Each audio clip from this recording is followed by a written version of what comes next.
Hello, my name is Pete Matheson, and in 2011, I started my own IT business from the back of my living room.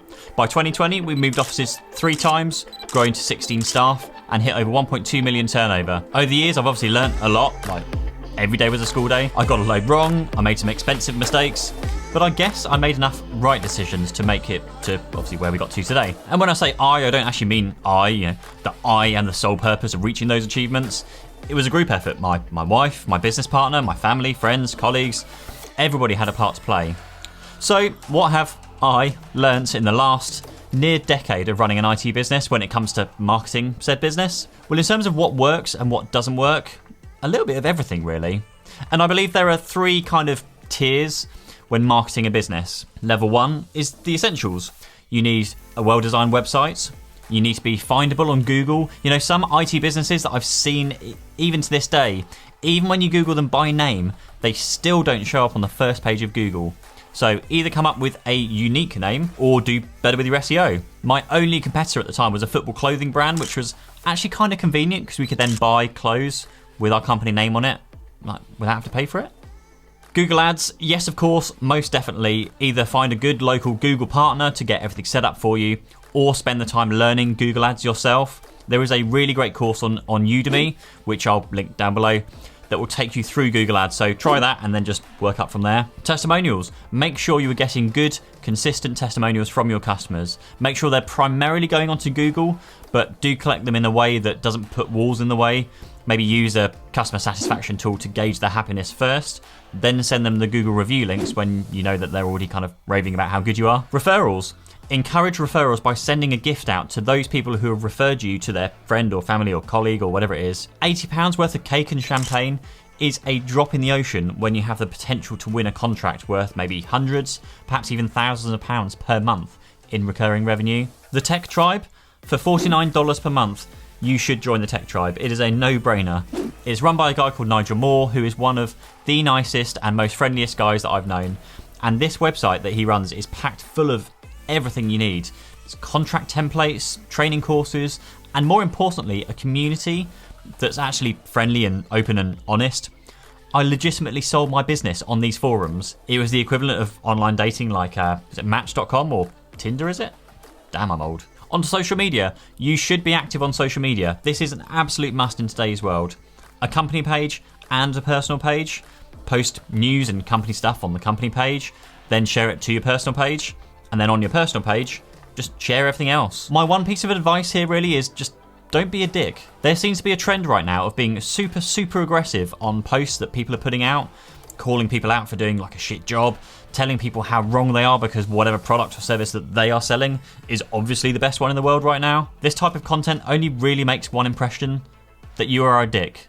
If you like Schaefer's dick sealant, check out Schaefer's New Zealand style cock. I had a huge hole in my dick, but I fixed it by jamming some cock in it. You'd be surprised how many things you can fix by jamming cock into them. Don't be a dick. There are 2 ways of doing social media. Number 1 is you just post stuff. You know, if someone like me who just has their phone out all the time, then just do that. Or the other option is to use an automation tool like Meet Edgar, which I'll chuck the link down below again. And you can use that to post stuff regularly throughout the day or week without actually having to post it. You can hook into RSS feeds, share blog posts from your own company or maybe like BBC News, whatever you want to post. And then this takes us up to level 2, which is positioning. This is the level where you start to establish a little bit more about who you are and you can really start pushing for those goals and targets. Your branding at this stage across the board should be done here. The same logo, colours, fonts and style across absolutely everything. And that means your website, your marketing, your car signage, uniform, brochures, quotes, even your boring legal documents like terms and conditions and employment contracts. It's not that difficult to get everything lined up to look the same. At this level 2, you want to write a shit ton of blog posts discussing everything in way more detail than anybody has ever posted about before. Look at printed, maybe short but informative newsletters. You can send those to existing customers and prospective customers. And as I'll mention in a moment, you want the quality of this newsletter to reflect your service. If you're just going to print them on a laser printer, staple the corners together, and then throw them in a just printed white envelope, you may as well throw that in the bin right now because that's just what your customer's going to do. Find a brightly covered envelope, print the newsletter in full colour, either handwrite or maybe find a company who can kind of fake handwrite those names and addresses, because somebody will open that because it's bright and personable, not like a corporate mailer. Networking, at this stage you should be joining some local groups and getting to know people.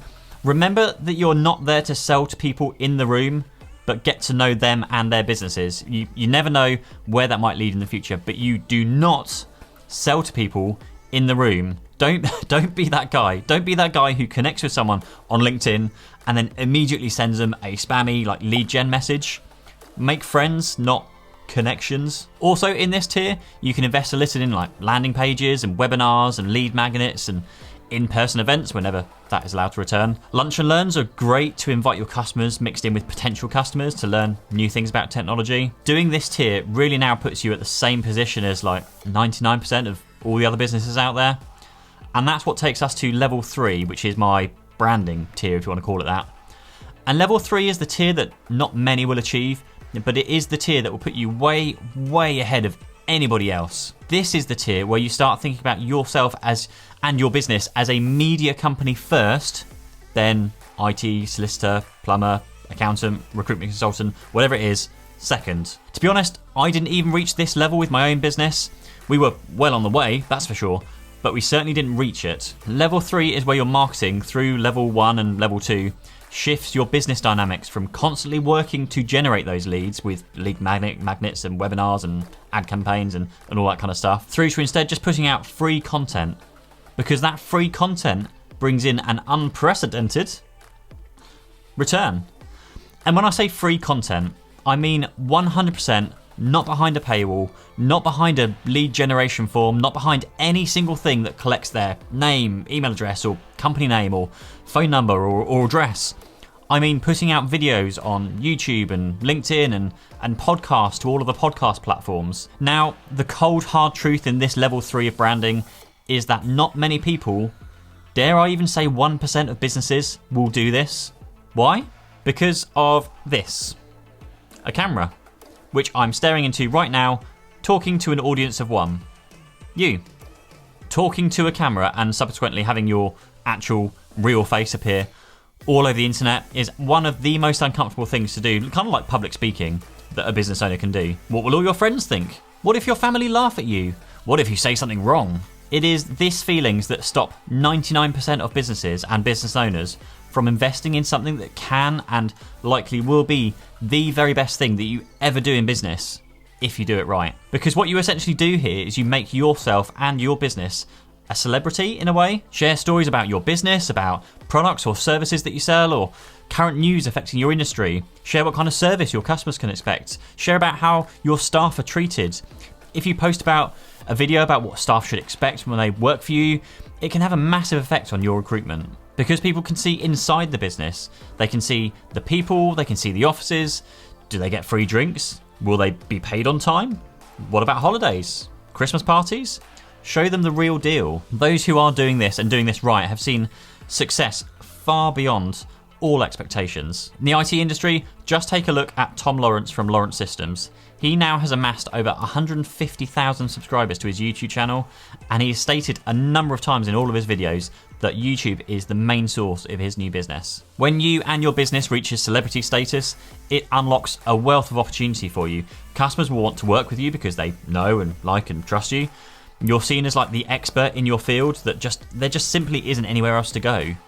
Suppliers will also want to closely work with you because they kind of want a piece of the exposure that you're getting, and because it's valuable to them to help support someone who will essentially market their products or services for free. And all you're doing for that is putting out 1 video or maybe 2 per week to talk about the stuff that you love. What's not fun about that? I started my own video journey because I saw those possibilities. I didn't want to put my face on camera either, but I thought that if I just got over myself, then that would put me ahead of 99% of other companies out there who just weren't brave enough. And surprisingly, even after a short time doing this, and even with a tiny social following, people noticed. A few quick tips here. Head over to YouTube, which is the number 2 search engine in the entire world, and try to find your competitors on there. You will likely find that nobody has a YouTube page with a decent number of subscribers. And when I say a decent number of subscribers, I mean maybe over like 100. I mean, that's a low bar, right? Quick tip number 2, if and when you do start video marketing, take a little time to get it right and look professional. The number one thing I can see here is that people will throw a camera up only for us viewers to see what a horrible, dark, dingy, messy place that they work in. The video, and generally everything that you should produce, should reflect the service that you offer to your clients. Are your clients buying a messy, unorganised, dusty and dirty IT support service? Or are they buying a clean, organised, bright, professional IT support service? Even if you do have a messy, unorganised, dusty and dirty office, it doesn't take much. Find a wall, go and stand in front of it. Heck, just before we even entered lockdown, I had stripped one of our bedrooms back to use it for filming space, only to find like the carpet fitters had to cancel on the day because of those new restrictions. So I shot in an empty, echoey room with wooden floorboards for 2 months, sat on my 2-year-old's step. But nobody saw the mess, they just saw me sat on a chair against a wall. Quick tip number 3 is to repurpose your content.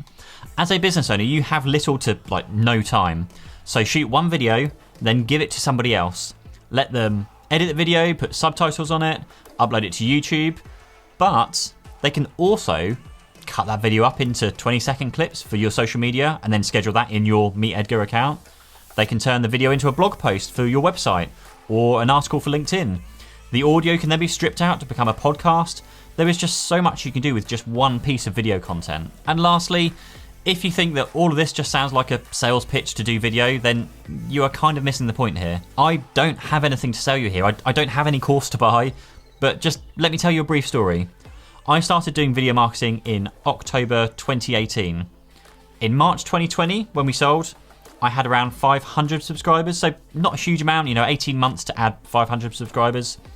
In October 2020, we are now adding around 500 subscribers per month. Upon selling my business, I've continued to post videos because A, it's fun and I enjoy it now, and B, I see the exponential value in doing something like this. Case in point, a week ago, I posted on LinkedIn to ask if I could help other IT business owners to do what I did with my business with their own IT business. I've now had over 20 people booking calls with me, a number of whom actually just cut me off after a few minutes and just asked where they sign up. And I'm now looking at the real possibility of earning more than I ever did before, and whilst working less than a fifth of the hours I was having to put in with my IT business. And however much it sounds like it's honestly not a humble brag, however much it sounds like it.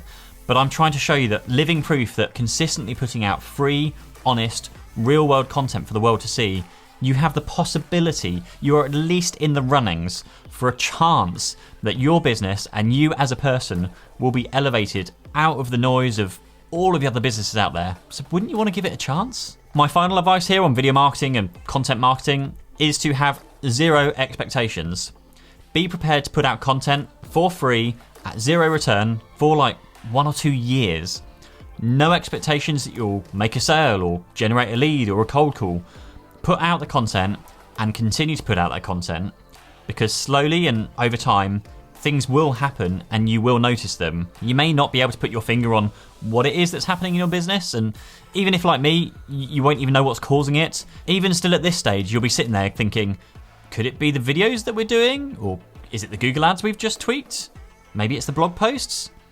Because you will never know. However much you want to track them and prove that there is an ROI, it is nearly impossible to put a price on the ROI for brand awareness. 2 years of consistent videos may then make someone go and type in IT Support London, who then clicks on an AdWord and then fills in a lead gen form on your website, who then attends a webinar a few weeks later, who then maybe 6 months later then has a contract that's due for renewal, so they then Google you by name and then call you up direct. So I hope you got value from this video, and I hope it gave you a bit of an insight into how my mind works when it comes to marketing your business, and that hopefully you got something that you can take and implement directly in your own business. If you want to hear more stuff like this, then don't forget, of course, to subscribe to the channel down below, or youtube.com/Pete Matheson, and I look forward to talking to your lovely face once more.